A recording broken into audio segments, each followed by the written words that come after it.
God bless. All right. Yes, it's all yours. Thank you very much. As you can hear from my accent, and you'll know this, I was born in Brooklyn.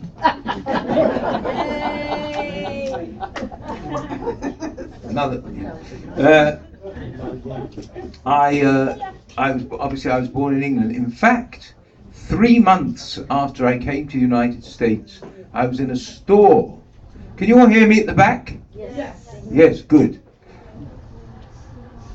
If you'd said no, I would have said, how can you hear me, to say no? Anyway, so I was in a store, and they asked, and the fellow said to me, he listened to me speaking, and he said, where are you from? And I said, England.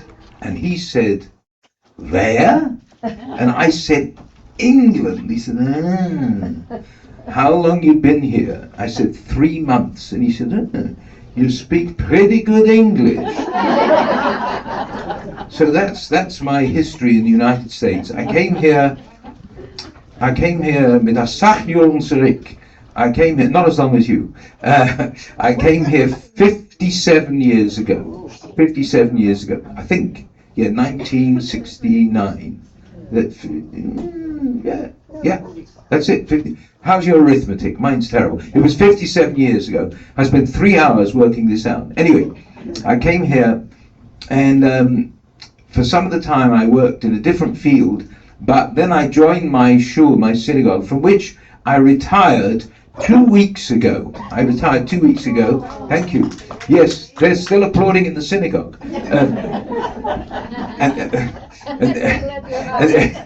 Yes, fantastic. I got a lot of applause, but the greatest applause came when I said, I'm retiring. Hooray! And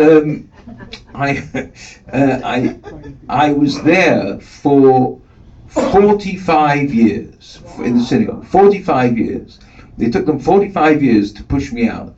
They finally succeeded. No, actually, I had a wonderful time there. It was a wonderful place. Anyway, I'm here to talk to you about Jewish. Well, it's really not just humor. I think humor is an international thing. There's a lot of Jewish humor, but there's other humor as well.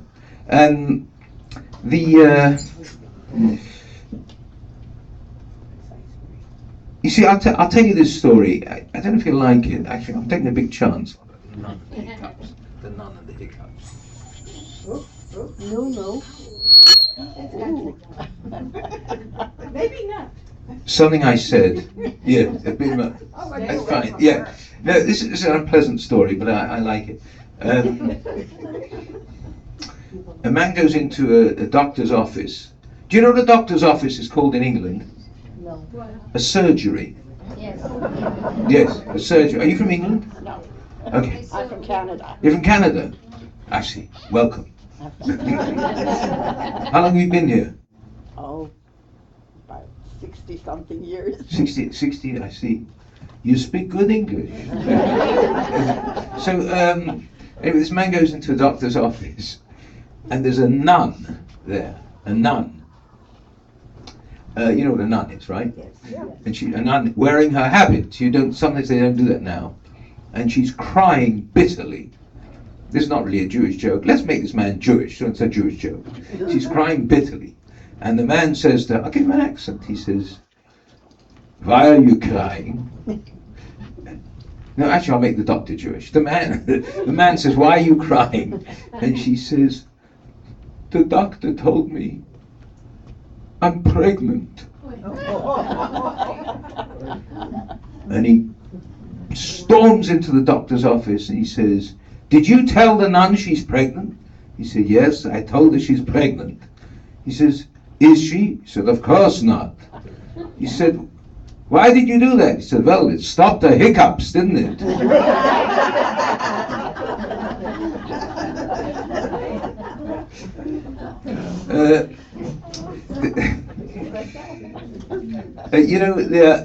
We had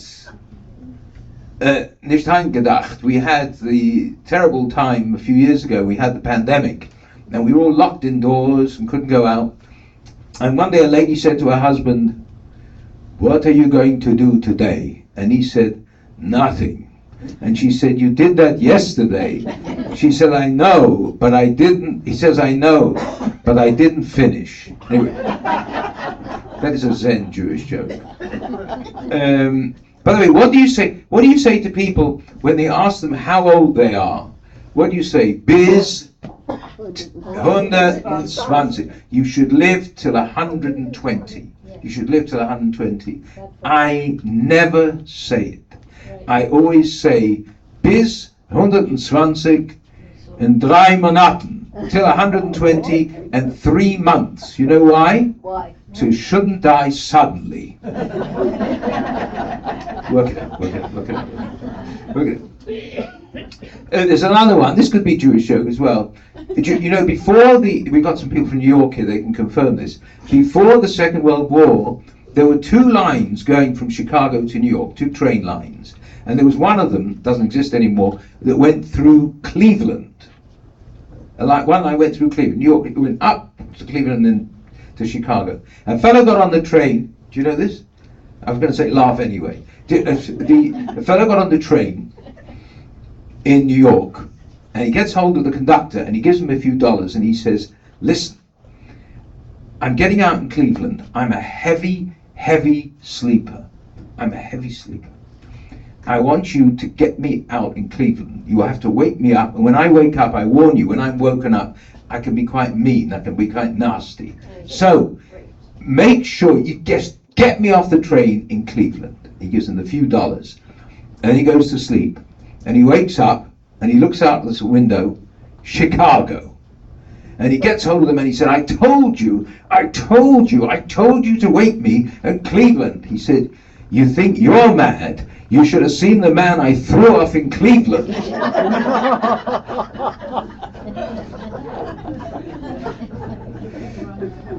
Yes.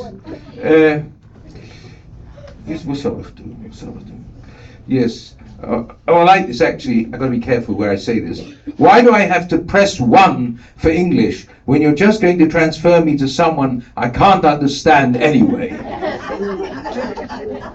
Did you hear about you know what a hypochondriac is? Yes? There was a man, he was such a hypochondriac, he insisted that after he died, he'd be buried next to a doctor. We had a lady in our synagogue, it's a true story, it's the only true thing I'm going to tell you. We had a lady in the synagogue who was very passionate about animal rights. I mean, she was really meshuggah on the subject, she was crazy about it. And she asked me to visit her in her home, and I made a mistake. It was a very, very cold day, and I was wearing a fur hat. Not a shtreimel, a fur hat. And I came there, I rang the doorbell, she opened the door, she didn't say hello, she didn't ask me in, eventually she did. She said, you're wearing fur. I said, I know, it's cold. She said, because you're cold, an animal had to be slaughtered. I said, it wasn't slaughtered. She said, how did it die? I said, it died a natural death. She said, how do you know? I said, I conducted the funeral. I'm glad you're laughing. She did not laugh. She did not laugh. She was, as the Queen used to say, I'm not amused. I'm not amused. You know, I don't think this ever happened to you. Someone I know was walking. He was going for a walk, and he noticed behind him there was a woman following him, and he turned left, and the woman turned left as well. And then he turned right. She kept following him, and he turned round and he said to her, are you stalking me? Are you following me? She said, I'm sorry, listen, you remind me of one of my husbands. He said, how many husbands have you had? She said, I've had 3 husbands. He said, which one do I remind you of? She said, my 4th.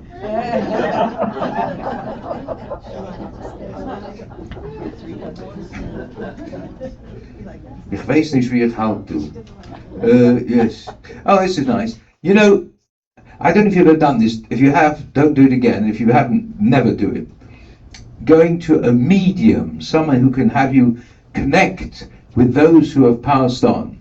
I've never done this, I don't intend to, but there was someone who did, a young man, he did, and they went in, and she turned the lights off, and lit a candle, and put her hands on the table, and told him to put his hands on the table, and then he heard a voice.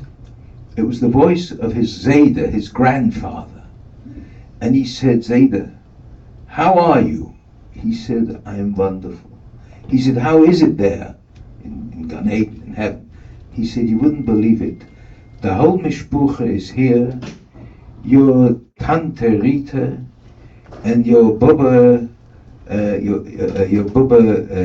Miriam, they're all here, and it's so peaceful, and we have music, and the angels are singing. You wouldn't believe it. And we have food. They even have what's it called, the early dinner for the old people? What's it called? Oh, early bird. The early bird special they have here for dinner. And you wouldn't believe it. And he said, listen, I have to go now. I have to go. They're calling for a meal. And the grandson said, Zayda, I just have one more question. He said, what? He said, when did you learn English? Well, never mind. Yes. You know about the 3 ladies who died? Actually, you suggested something to me. Okay. Ich weiß nicht, wenn du nicht jeden. Anyway. No, okay. So this man decided, it's a terrible thing to do, this Jewish man decided to convert. In Yiddish, you know, also geschmackt. Yeah. He became a Christian. He became a Catholic, actually. A goy. Right. And then, 2 days after, his wife came downstairs in the morning, and she finds he's putting on tefillin. He's putting on tefillin. You saw the man here with the tefillin. You have to go around and put on tefillin. Have you ever put on tefillin? Me? Yes. I put them on my husband. You put them on your husband. That's very nice. Yes. No. Has he ever put them on you? No. Well, that's not fair. Anyway, so he says. So just to say, so this man, he's converted. He's become a Catholic. He's putting on tefillin, and she says to him, "What are you doing? You became a Christian." He said, "Ah," he says, "Goyish cop."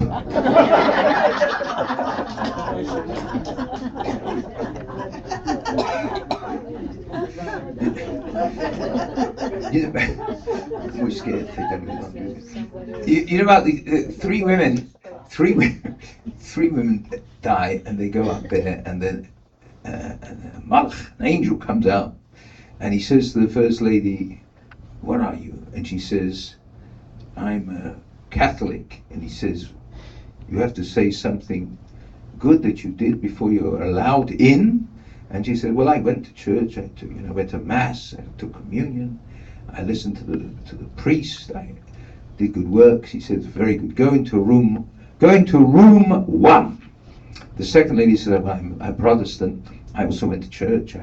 I did good deeds. I listened to the minister. I was trying to help people." He said, "Very good. Room 1." The third lady says, "I'm Jewish." And he says, "What did you do that's good?" He says, "Listen, I went to shul. I went to shul on Shabbos. I went to shul on Yom Tov. I even went some weekdays.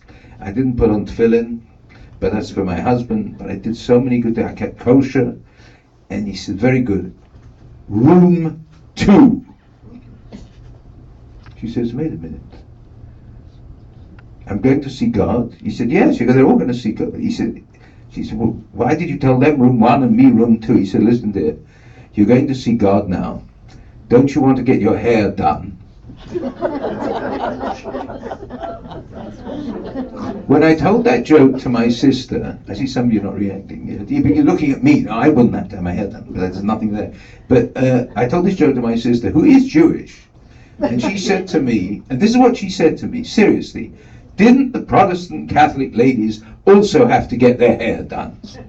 And no one's laughing a bit. I usually get more laughs for that than the joke. Never mind. The Yiddish that helfen. Is anyone here whose family was a tailor? A tailor? A Schneider? Yes, yes. A Dvorak Schneider, yes. So tell me, how do you say it in Polish? Schneider? You know in Polish? Yeah. Jak się nazywa po polsku? Krawiec. Do you know anyone called Kravitz? Kravitz is a tailor. Kravitz. And you told a better one than I got. What was that? Oh. Kravitz, yeah. And how do you say it in Russian? Portnoy. Portnoy is a tailor in Russian. So anyway, there are lots of Jewish tailor stories. And Portnoy's complaint. And Portnoy's complaint because the suit wasn't made nice. Yes. Anyway, I'm losing it. So a man goes to the tailor to try out his suit, and he puts it on. And he says to the tailor, "Wait. That's a sign for me to finish." The sound of Bow Bells. The sound of Bow Bells, yes. The sound of Bow Bells, I'll explain later. Anyway, so he says to the tailor takes one look and he says, perfect. The man says, Mr. Meshiga, are you crazy? He says, why? He said, look here, the shoulder hangs, it hangs. He says, excuse me, sir. If you just stand like this. But he said, well, what about here? The pants, he said, excuse me, if you just move this around like this. And he said, but the trousers, the knee, he says, if you'll just bend the knee forward. So the fella goes out of the store, walking down the street, like this. And two doctors pass him by, and one doctor says to the other Jewish doctor, he says, oi, Nebuch, a kalika, a cripple. And the other one said, yeah, but doesn't the suit fit nice? There are lots of tailor jokes. I'll come back to them in a minute. Yes. Now, how many of you understand Yiddish? How many understand Yiddish? Good. I'm going to tell the next one all in Yiddish with English translations. No, it's okay. Amul is gekommen zur Doctor. Once a man came to a doctor. Ayid, Ayid. And the doctor, the doctor examined him. And the doctor had him gefragt, wie alt sind Sie? The doctor said to him, how old are you? And he said, ich bin, keine Horror, nicht zu versündigen, 75 Jahre alt. I'm 75 years old. And the doctor gesagt, das erste Mal in meinem Leben, the first time in my life, ich soll sehen a Yid, 75 Jahre alt. I see a Jewish man, 75 years old, soll sein azoi gesinnt, who is so healthy. Wie azoi kommt es? How is this possible? How did this happen? And he said, sagt, dus habe ich alles zu verdanken meinem Weib. This is all due to my wife. Fragt him the doctor, wie azoi? The doctor says, how? He says, and sagt, when we got Hasana, nachdem wir got Hasana, after we got married, mein Weib mir gesagt, my wife said to me, es kann nicht sein, it's impossible, als zwei Menschen sollen leben zusammen, that two people should live together and nicht zerkriegen sich and never have an argument. Is also, so what we'll do is this, als einer wird nehmen schreien, if one of us starts shouting, so the zweite gar nicht empfangen, the other person shouldn't answer, nor rausgehen auf the gas, but should just go out into the street. In the street. Nie, sagt he says, als mis 50 Jahre in der frische Luft, müssen wir sein gesinnt. If you spend 50 years in the fresh air, you're bound to be healthy. You spend most of the time outside. That's right. Yes. This happened to me in Milwaukee. Anyone here from Milwaukee? Keine nicht. We got St. Louis. We got St. Louis is well represented here. So I was in Milwaukee. This is many years ago. I'm speaking 3 languages at once. Asachyon Tzarik, a long time ago. And I was asked by someone, because I'm not only the rabbi, I was also the chazan, I was the ganter. I was asked by someone if I could do this davening, the service, for Shavuos in a senior center, a very senior center. I mean, very senior, they were not young. And it was a huge place. I agreed to do it. It was enormous. And of course, it was very frum. So the men sat in the front like this, and the women sat way in the back, all the way over there. And of course, being frum, there was no microphone. So imagine they're all sitting like this in a building, in a hall 3 times this size, with 5 times the number of people, and I have to daven like this, and of course there's no microphone. And after the first day, a woman came up to me and she said, "We couldn't hear a word. We couldn't hear a thing. Mat gut nicht gekannt hören. We couldn't hear anything. We couldn't nothing." So the next day, I've geschrien, I yelled, I screamed my head off, I got a sore throat. At the end of the service, of the davening, I went over to this woman.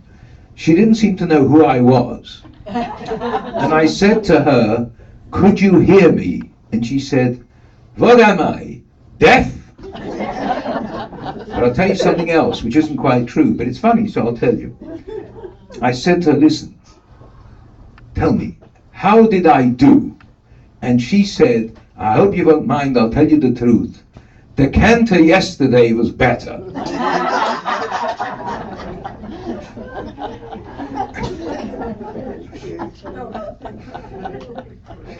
You know, how many of you have been to Israel?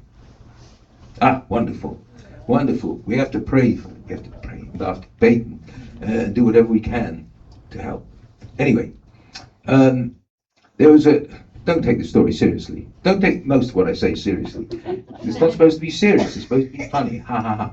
So, a man was on a tour in Israel, and he was taken to this place, and the tour guide showed him, and it said, "Tomb of the Unknown Soldier, Michael Horowitz, Furrier."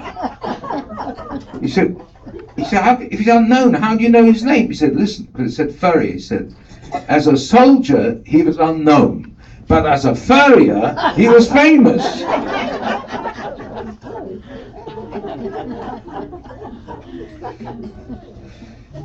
This is a...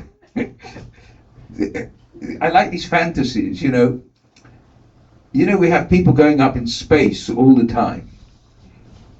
Was they tun dort, weiß ich nicht. I don't know what they're doing there. But anyway, you know, they tell you that no one has been to Mars. You mustn't go outside this room. There were people who were sent to Mars, and you'll hear why it's not reported. These astronauts arrive in Mars, and they get out of their spaceship, and they, to their amazement, they see some people there. I don't want to offend anyone, I'm just going to tell you now, it's not Chabad. It wasn't Chabad.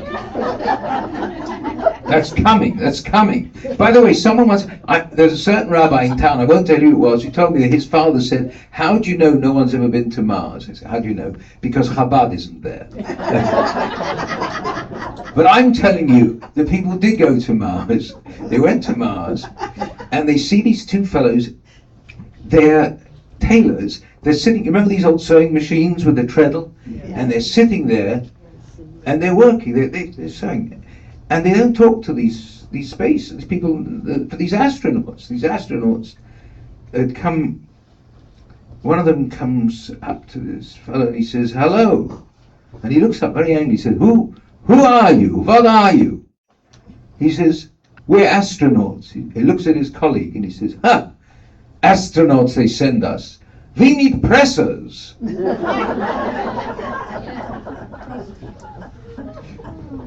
It's a true story. Yes. You know, how do you say in Yiddish to bargain? To bargain. To bargain. Dingen zich, thank you. Where is that coming? Dingen zich, or the handelen, dingen zich. Schönen Dank. Medingt zich. Very good. Well done. Get a prize afterwards. Come to me later. I would say you could move up to the front, but there's no room. Anyway, so there was a fellow. You all remember Maxwell Street? Maxwell Street. Dort not man darf doch dingen, you had to bargain there. So a fella goes, says to a friend, he's a simple-minded We know person. Bourbon Street. Sorry? We know Bourbon Street. Yeah. He says, "Wus heißt das Dingen? What does it mean to bargain? What do you have to do?" He said, I'll tell you. Es ist sehr push, it's sehr einfach, it's very simple. Wus sie sagen, whatever they say, the price that they say, die bieten on the half, just offer half. Always you say half. Offer half. Whatever they say, offer half. He's a very simple-minded man. He goes into the store. It's the first one of the morning. What do you call the first customer of the day in Yiddish? No, there's a word for it. Because have you ever heard this? There's a superstition. The first customer, you have to make a good sale. If you don't, the whole day is ruined. And there's a Yiddish word which comes from Ukrainian, pachatik. I don't know if you've ever heard it. Pachatik. We have a man in my shul, the shul I was in until 2 weeks ago, who knows almost no Yiddish, but he grew up working on Maxwell Street, and they all knew that word, pachatik. It's from Ukrainian. In Ukrainian, it's pochatok, means beginning. But anyway, it's a beginning, it's an augury. It tells you if the day's going to be good. Anyway, so the man wants to make the sale. He desperately, on Maxwell Street, he says, and the man comes and looks, he says, this jacket, how much is this jacket? He says, for you, $100. They always say that, for you. There's no one else there. For you, the only other person you can see 100 yards away is a policeman, and he has a jacket. Anyway, for you, $100. He says, I'll give you 50. He says, all right, 80. So he says, well, I'll give you 40. He said, you just said 50. He said, all right, 25. And so he goes down and down and down until finally the fellow's going Meshiga. He says, listen, I'll give it to you for nothing. He says, I'll take 2. And dus heißt dingen sich. That's what bargaining is. Yes. Yes. Yes. You know, by the way, I'm telling jokes, and listen, different people react differently to jokes. They say, if you tell a joke to a Frenchman, he laughs 3 times. You know this. Well, you've heard it from me. Once, or from someone else. Tell me if I'm telling it right. If 3 times he laughs. Once when you tell it, once when you explain it, and once when he understands it. Because the Frenchman loves to laugh. If you tell a joke to an Englishman, not me, another kind of Englishman, he laughs twice. Once when you tell it, and once when you explain it. He'll never understand it. If you tell a joke to a German, he laughs once when you tell it. He'll never understand it, and he won't let you explain it. But if you tell a joke to a Jew, you don't get past the first line. Number 1, I heard it before. Number 2, you are telling it wrong. And number 3, I will tell it to you the way you should have told it to me in the first place. I do that. Yeah. Well, no one did it. Sometimes when I've told jokes, it's illustrated. By the way, there was a fellow, he retired, but unlike me, he retired and he was in a terrible mood. His friends tried to get him something to do, but it never worked out. He'd be there for a week and then finished. So finally, they found something. They said, let's see if this works. It probably won't. They said, listen, at the Art Institute downtown, they need people. They'll give you a uniform. You'll stand there, someone will come in and say, where are the Chagall windows? And you'll show them. You'll direct them to where they have to go. So they leave him, and he does it, and a week or 2 later say, let's see how he's doing. He's probably already mad and he wants to leave. They come in, they can't believe it. He's got a broad smile on his face. He's really happy. They said to him, how's it going? He says, great. He says, I sold 3 already. I have to tell you, I conducted a Jewish wedding. We had a chuppah at the Art Institute. This is true. And we had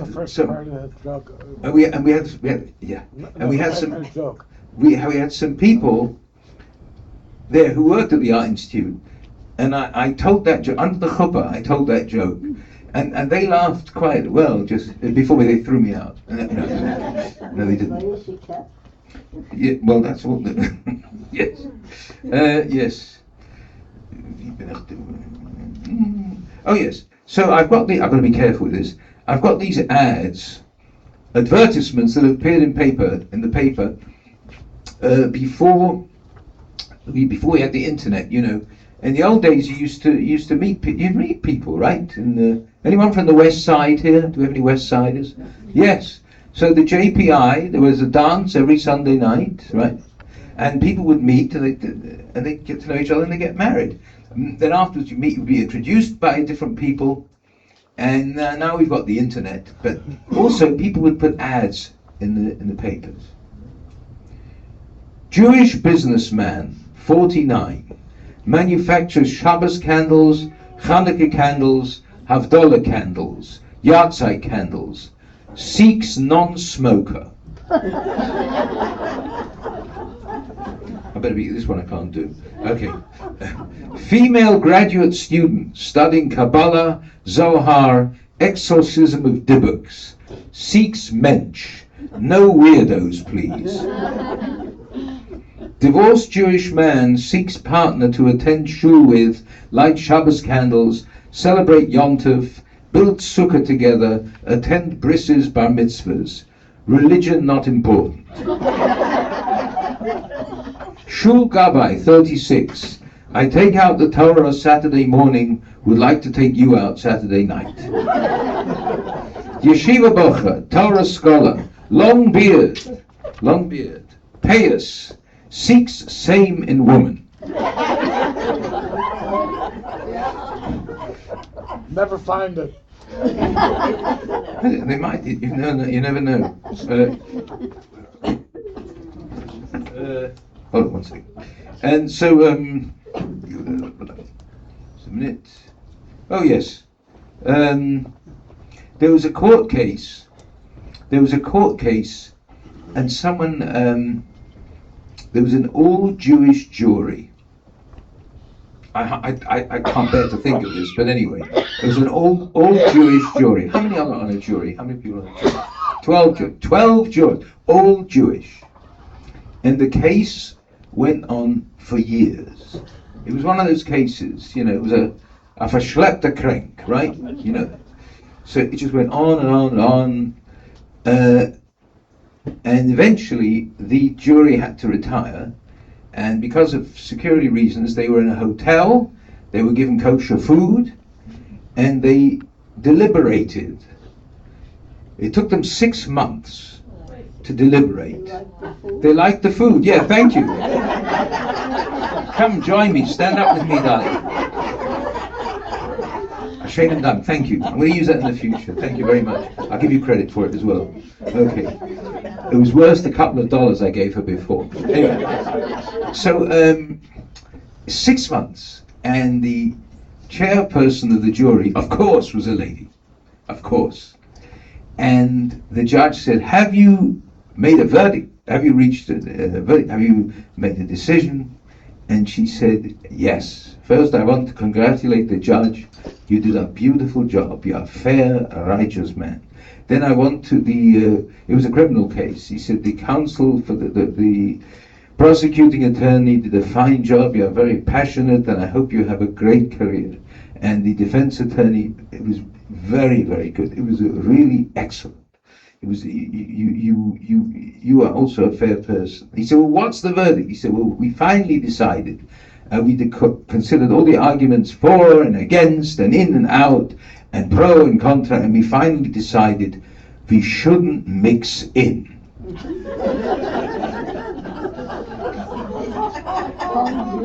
Thank you. The front is doing much better than the back. I appreciate it. Yes. You've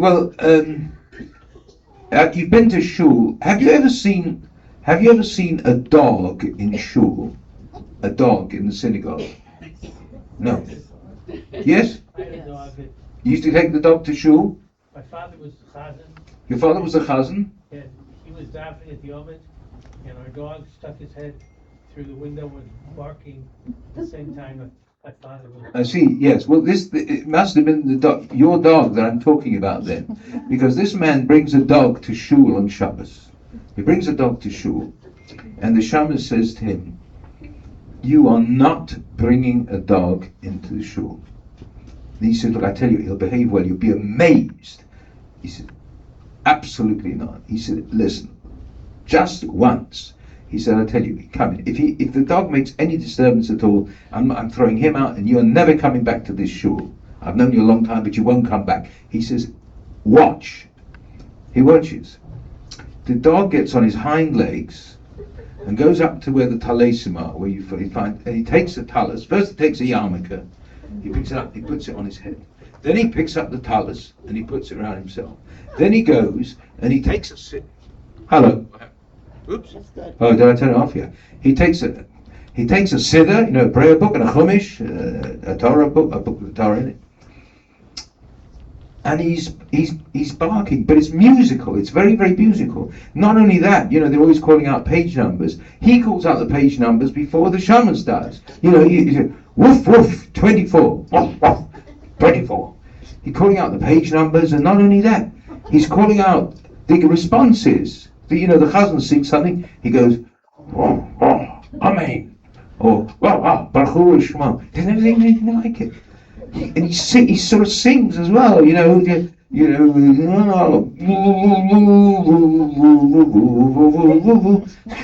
seen it like it. And at the end the shaman said, "I'm sorry, it's incredible, absolutely incredible. You should put this dog on the stage. You put him on stage." He says to him, "You speak to him. I tell him that, and he wants to be a doctor."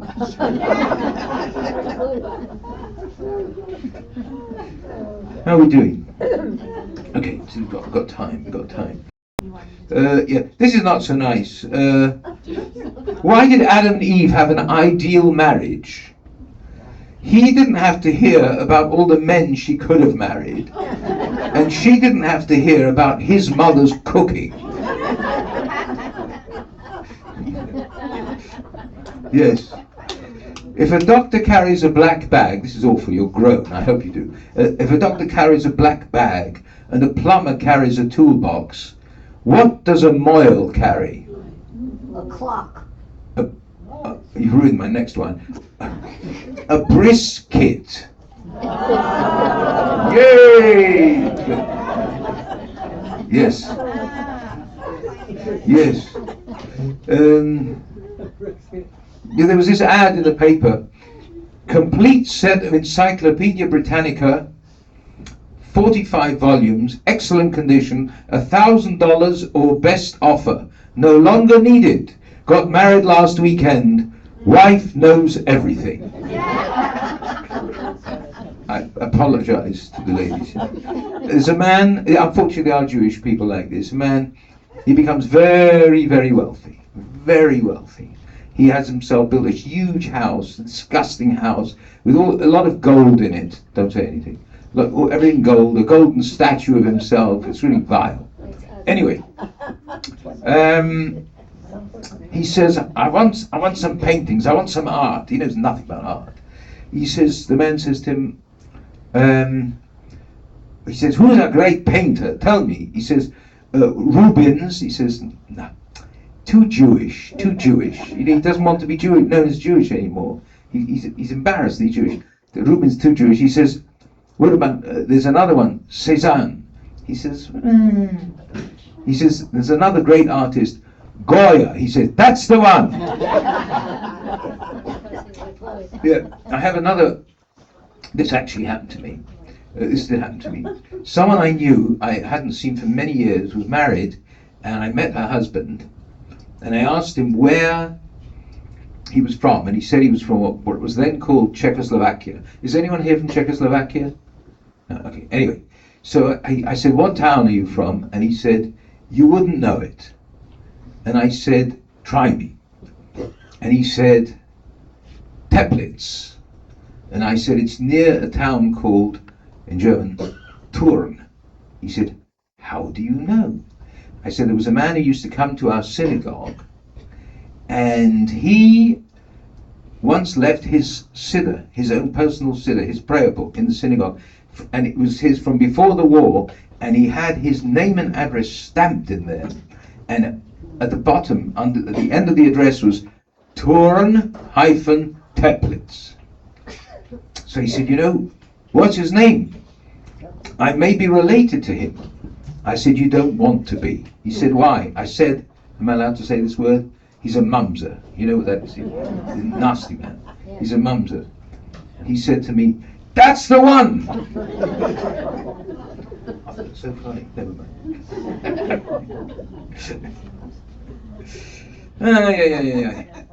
Yeah, yes.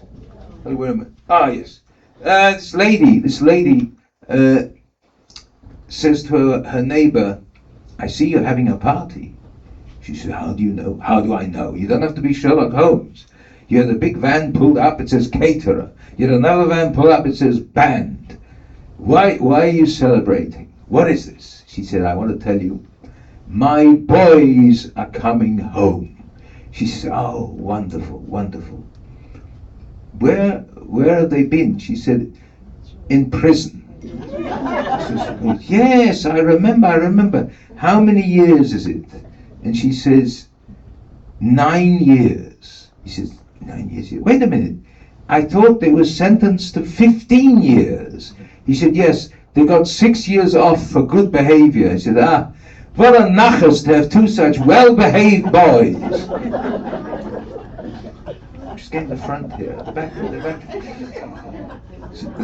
Dodden, they glotzen, they're staring at me like that.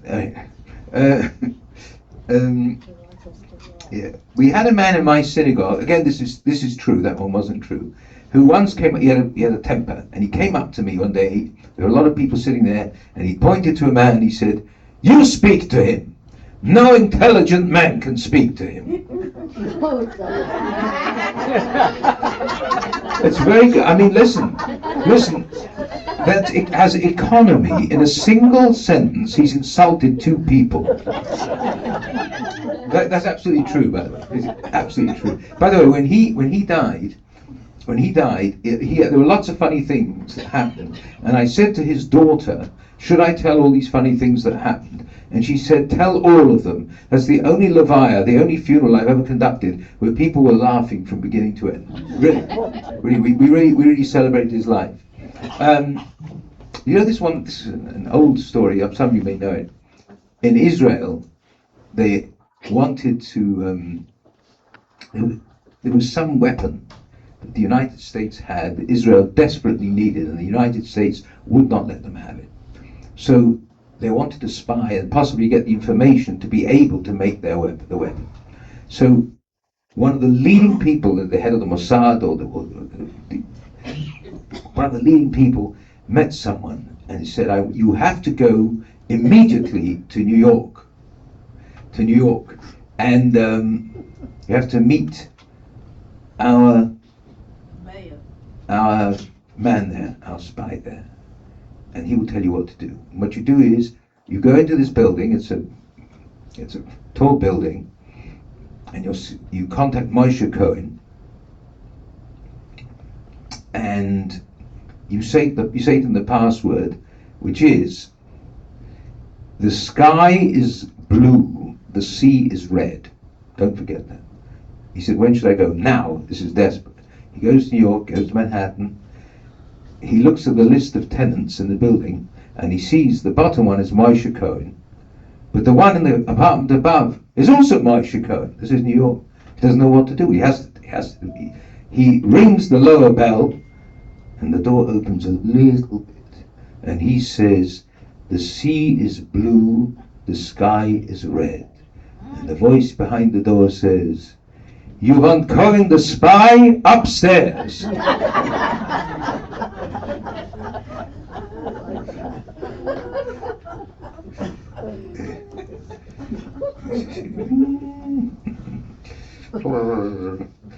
I'm a Tzotrugener. What is a Tzotrugener mean? A Tzotrugener.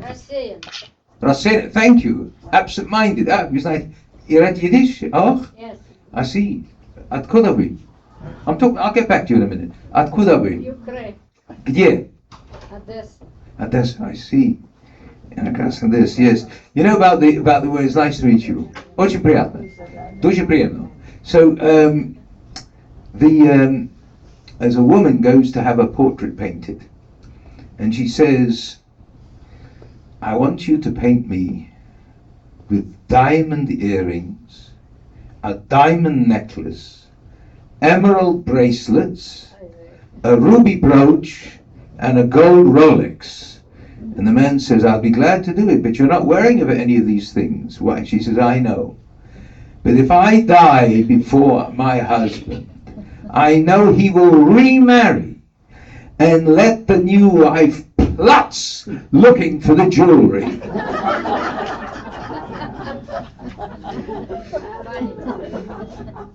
This happened in a pharmacy. I'll try this.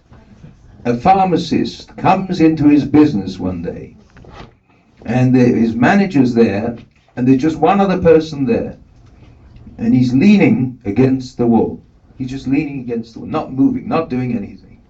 And the manager says, what's with him? And he says, I tell you, boss, he came in, he has a cough. Do you know we're all out of cough medicine, we're all out of cough syrup. So I gave him a big bottle of X-Lax. He says, X-Lax? He said, X-Lax is not for a cough, it doesn't help with coughing. He said, oh yeah? Look at him, he said, he doesn't dare cough. A bit revolting, but it's wonderful. Yeah.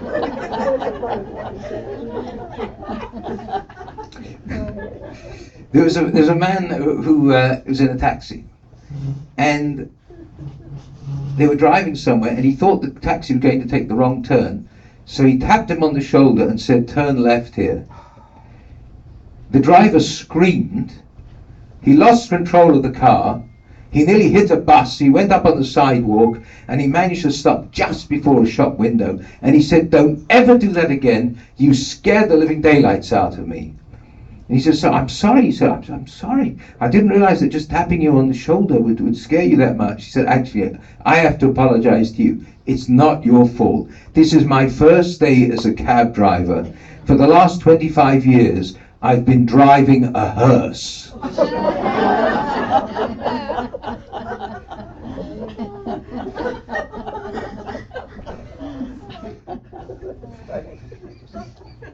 You know about the Catholic boy says to the Jewish boy, my priest knows more than your rabbi. And he says, of course, you tell him everything.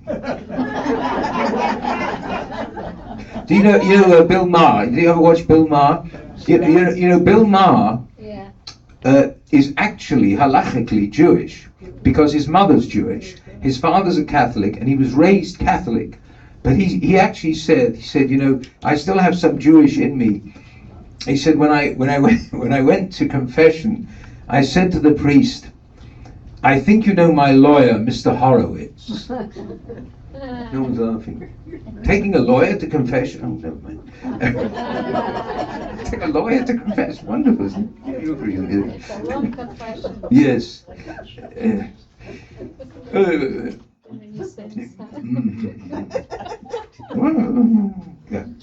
Okay, all right. I'm going to tell this. I'm going to take a risk. This is in Florida, in an adult community. By the way, you know, in Florida, I think you can drive at any age in Florida. It doesn't matter. You get it through the mail. You know, if you're over 120, they might complain. But in Florida, anyone can drive. If you've been there, you've witnessed this. I don't know why I said that, but I don't know where I'm going with this.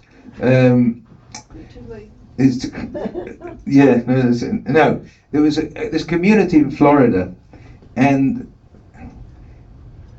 this woman called Sophie, she goes up to a man, and she says, you're new here. He says, yes, and she said, where were you before? And he says, in prison. And she says, why? He said, I murdered my wife. And he yells out, and she yells out, you, Shirley, he's single.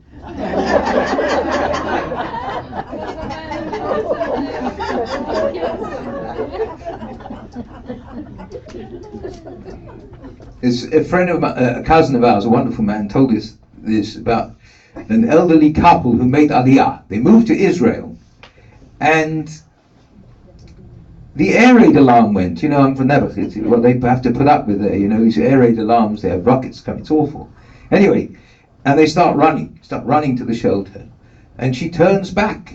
The wife turns back. He says, "Where are you going?" She said, "I left my teeth in the glass." He said, "Becky, they're throwing bombs, not sandwiches." There was a very nice, there was a wonderful reunion. And these two people met. They were both widowed. He'd lost his wife, she'd lost her husband. And they were dancing. They'd known each other from high school, from 60 years before, and they're dancing. And during one dance, he says to her, just out of the blue, he just says what he thinks, what he feels. He says, "Will you marry me?" And she says, yes, I will. And he takes her phone number, he goes home, and the next morning, he's not young, he can't remember. Did she say yes? Did she say no? So he called and he said, "Listen, dear, I'm so sorry.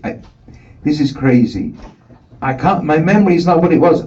I know I asked you to marry me, but I can't remember. Did you say yes or did you say no?" And she says, "You silly man. Yes, I will, of course, and I meant it with all my heart.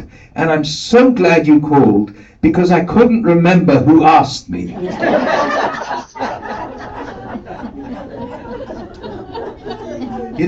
There's, I don't want to talk about cemeteries, but there is one, in Arlington Heights, there's Shalom Memorial Park, the cemetery, and it's in Arlington Heights, as I said, but years ago, they moved the boundaries between Arlington Heights and Palatine, and years ago it was Palatine. They just moved so a man called there, apparently, they told me this, they've assured me this has happened. He called and said, "I have to send you a check, what's the address?" And she says, "The address is 1700 West Rand Road, Arlington Heights." He says, "What do you mean Arlington Heights? It's Palatine." She says, "No, it's Arlington Heights now." He says, "They moved the whole cemetery?"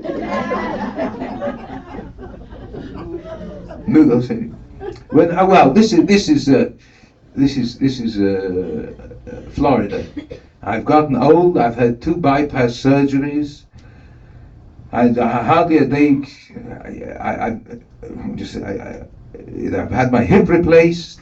I have new knees. I fought prostate cancer, diabetes. I'm half blind.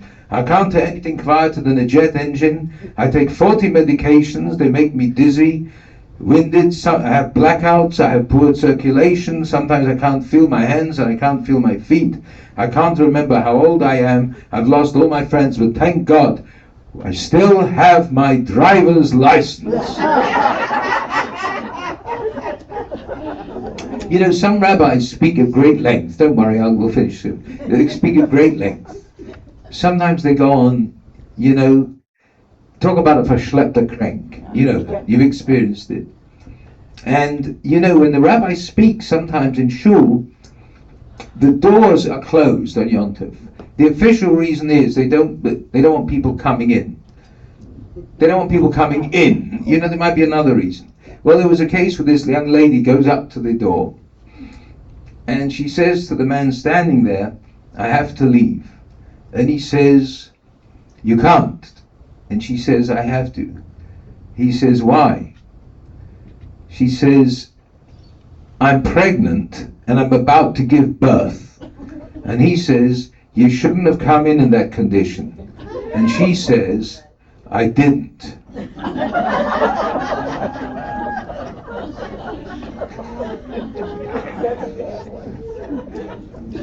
The longest sermon in history. It took 9 months for the rabbi to speak. I have to explain this. This is nasty. "You said you try and make me happy as long as you live." He says, "I didn't think I'd live this long." This man comes up to someone else talking of bargains. What's a bargain in Yiddish? Metzia, thank you. Oh, prizes all around here. A Metzia. This man comes up, he says, I've got a Metzia for you. He says, what? An elephant. What? $10,000. He said, are you mad? I live in a one-room apartment on the 12th floor. He says, I'm telling you, this is a Metzia. You know how much these things cost normally? He said, I told you, it's impossible, you're crazy. He says, you're the crazy one, you're passing up a real Metzia, a real bargain, you'll regret it. He says, you're crazy, you're nuts. He said, I'll tell you what, I'll give you 2 elephants for $15,000. He says, now you're talking. I have many jokes here, but I have to be very careful what I say. We're in a sacred place here. Yes, this woman is in court in Florida. Everything's in Florida here. This woman's in court in Florida, and she's for some reason she stole a can of fruit, of pears or something like that. And the judge says to her, why'd you do it? She said, I just felt like doing it. He said, well, I'm telling you something. How many pieces of fruit were in the can? He says, 5. He said, I'm sentencing you to 5 days in jail, 1 for each piece of fruit. Next case. But before we go to the next case, a man there, see, this woman's just been sentenced. A man there jumps up and he says, Your Honor. He says, yeah, what do you want? Who are you? He said, I'm her husband. He said, well, what do you want to tell me? He says, she also stole a can of peas.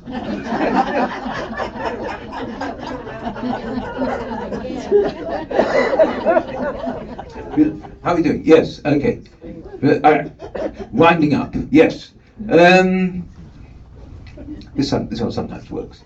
A man dies, and he's shown what hell, which is in Hebrew, Gehenna. What is it in Russian? Ad? Is it Ad? Ad is hell, right? In Russian. I don't know what you're talking. Oh, I'll talk to you later then. That's right. A lot of people tell me that actually.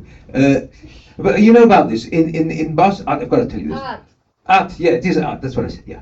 In Boston, after the war, they took a survey of people who knew Yiddish. They asked 2 questions. One was, do you speak Yiddish? And the other one was, do you understand Yiddish? And 10,000 people said they understood Yiddish, and 15,000 people said they spoke Yiddish, which means that 5,000 people have admitted in writing that they don't know what they're talking about. Anyway, so this man is shown Gehenna, hell, and Gan Eden, heaven, right? Rai.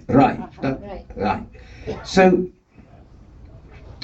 he can't believe it. In Gehenna, in Gan Eden, Gehenna, there's a bar. They're serving drinks. The people are dancing. There's a band. There's a live band. And there's food. It's fantastic. And then he shows him Gan Eden. He goes up in Gan Eden. I kicked her in. He looks at. There's no one there. And then way in the corner, he sees there are 3 alte Yidden, 3 old Jewish people sitting over the Gemaras, and they're studying, they're learning. And he says to Rabbi Shalom, to God, I understand. I don't understand. God speaks Russian and Yiddish. And he says, dort in Gehenna, down there, me esst, me trinkt, me tanzt, me huljet, they're eating and drinking, they're dancing, they're frolicking. He says, I fill to a band. There's even a band. There's a band. And up in Dorten in Gan Eden, three Yidden in Gornish, just 3 old Jews. And God says to him, for 3 alte Yidden soll ich nehmen a band. For 3 old Jews I should hire a band. I thank you and I wish you well.